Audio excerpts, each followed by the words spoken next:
Today in science, we are going to start the human machine unit. We're going to explore why do your biceps, one of the muscles in your arms, bulge.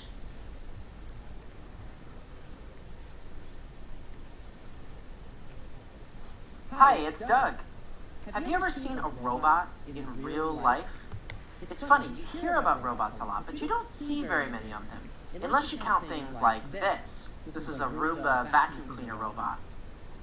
Or, there are robotic arms like this one that can paint and put together car parts for us. But I'm talking about more human-like robots, robots that can do all the same things that we can do. Making robots as good as human beings is very hard, as you can see from this robot competition in 2015. Now, to be fair, these were really big challenges for the robots. I'm only showing you some of the robots that couldn't balance very well. But, look at this. Some engineers have made really amazing robots though, like this one. It can walk just like us, and even keep its balance over a bunch of rocks that would otherwise trip it up.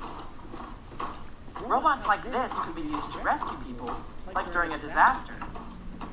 But such incredible robots aren't very easy to make. So human beings still have to do the dangerous work of things like saving someone in a disaster. The fact is, our own bodies are really the ultimate robot. We're awesome. When we were babies, we figured out how to walk and balance ourselves. And then once we've learned that, well, then we can run up hills and throw balls and climb stairs and ride bikes. We're only just beginning to make robots that can do anything like that. And definitely no robot can do this.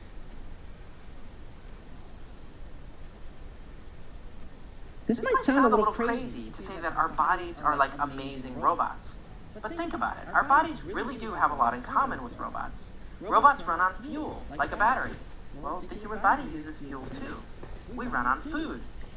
Robots also have sensors and a computer inside that figure out and tell the robot where to go. Well, the human body has something like that too. That's your brain and your senses. And then there's movement. You can see that this robot has something similar to legs, some kind of plates and rods that are somehow able to move. Or this robotic hand. Look here, check out how this moves. You can see that each robotic finger contains tiny rods of wood, each one pulled on by strings that are attached to little motors. If we're so much like robots, how is it that our own bodies move? Like, to take this hand, for example, it moves by motors pulling strings. Do we have something like that in our hands? How does our own human body, the human machine, work? Do you have any ideas? What might be going on inside your hand when you're moving your fingers?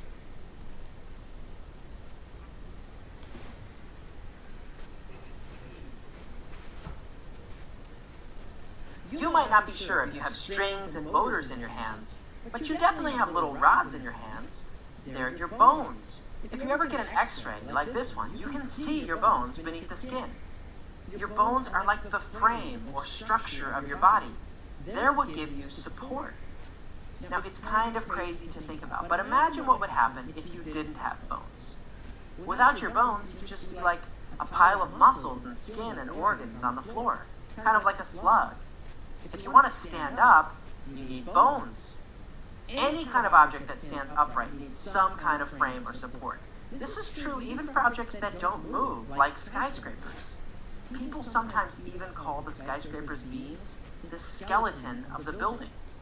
But the skeleton of a building is designed to stand still. Each beam is tightly bolted into all the other beams and welded or really tightly joined so that it can't move or wiggle at all. A skyscraper is one solid structure. That's not true of the human body structure. The human body has many individual bones for structure. Most of them are not tightly linked to each other, so they're able to move at each place where the bones meet. We call these moving places the joints. Take a few moments to move the different parts of your body and see if you can find all of your joints. Take a few moments now to move the different parts of your body. What joints can you find?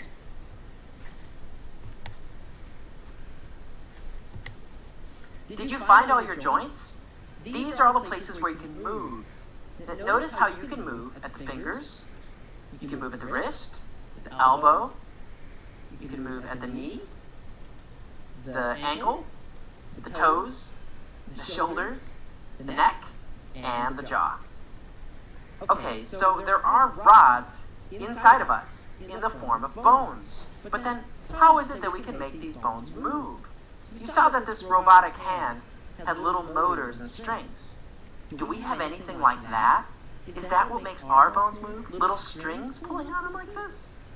Well, if you bend your hand back like this and you move your fingers, it looks and feels like there's some strings there. Go ahead and try it. Do you see those? Do you feel them? Okay, hopefully you've had time to see this on your own hand now. Take a moment to feel your hand. Bend your hand around. See it if you feel anything in your hand. Are there really strings in there? It'd be great if we could look inside. Now, there's not an easy way for you all to look inside your body at this moment, but you know, we're not the only thing that moves around and has bones. This is a piece of fried chicken, like you might eat for dinner. I don't want to gross you out, but you know, if we rewind in time just a little bit, this was once a raw piece of meat. It was the leg from a chicken. You see, you recognize the drumstick shape there? That's part of the chicken's leg. Underneath all that meat, if you carefully cut away the meat, you'll find the leg bones, which you know if you've ever eaten chicken. And if you look, you see there actually is a string that's attached to the bone. So there really are strings in the body attaching to each bone. But now, this is a leg. So what about a hand, like the robot hand we saw?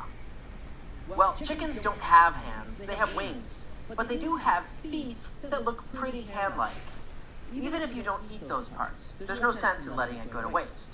So in a minute, I'm going to show you a chicken foot and how it works. Now I understand some people might find this a little gross, but by cutting apart and observing the different body parts, that's actually how scientists have learned about how the bodies of living things work. It's called dissection. Okay, you ready? So, see this? This is a chicken's foot. You can see here are the toes, and you notice down here, there really are strings. There they are. And just like that robot hand, look at this. If I pull on them, whoa, you see that? See how that works? I can actually control each toe by pulling on a different string. Isn't that cool? Your fingers work the exact same way. Crazy, huh? But now this is just me pulling on each string, using my fingers and a pair of tweezers. So when the chicken was alive, what was it that would have been pulling the strings? Obviously the chicken somehow could pull on these strings, but how? In the robot hand, there were little motors pulling on the strings. Is it something like that? What do you think pulls on these strings when the chicken is alive? What do you think would actually be pulling on the strings?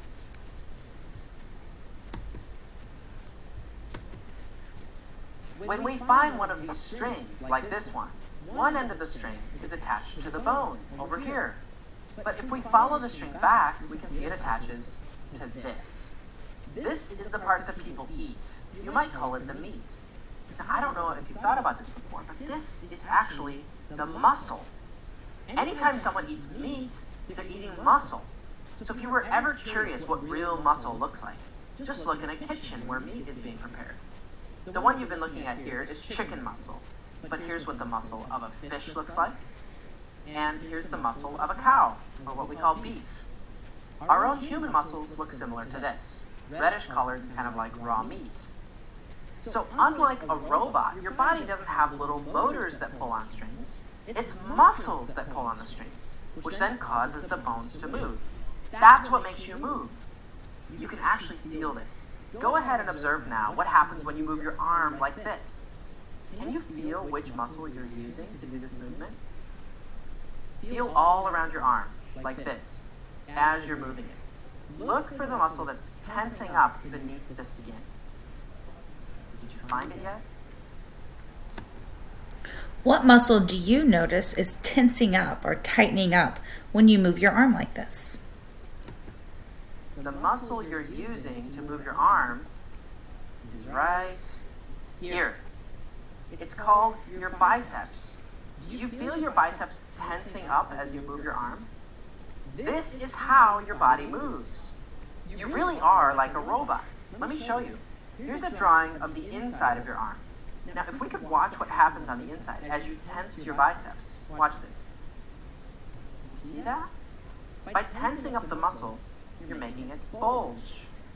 You might notice it's getting all bunched up when it bulges.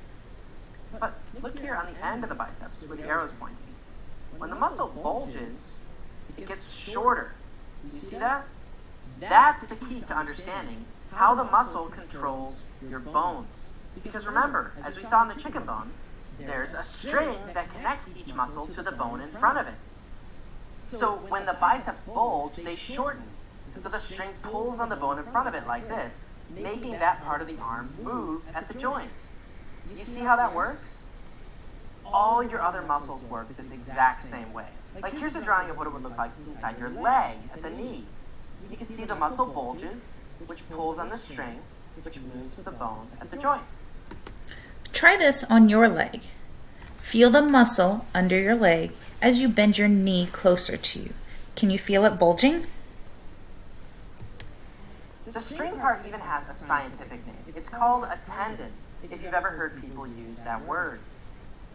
So now you know what's going on inside your body whenever you move. You're tensing up your muscles, which pulls on tendons and makes your bones move.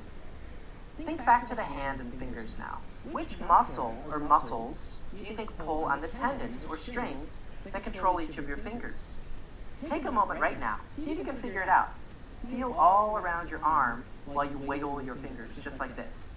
See if you can find any muscle that's bulging.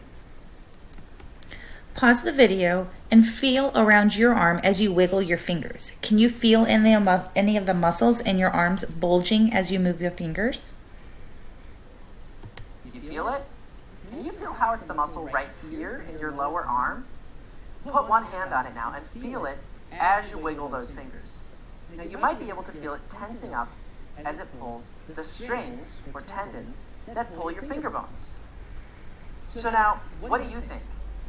If you were going to design your own robot hand, do you know enough now that you could create your own model? How could you create a robot hand that works just like yours? I want you to brainstorm some ideas. How might you create a robot hand that works just like yours? Tomorrow, we will begin our activity by exploring a robot hand.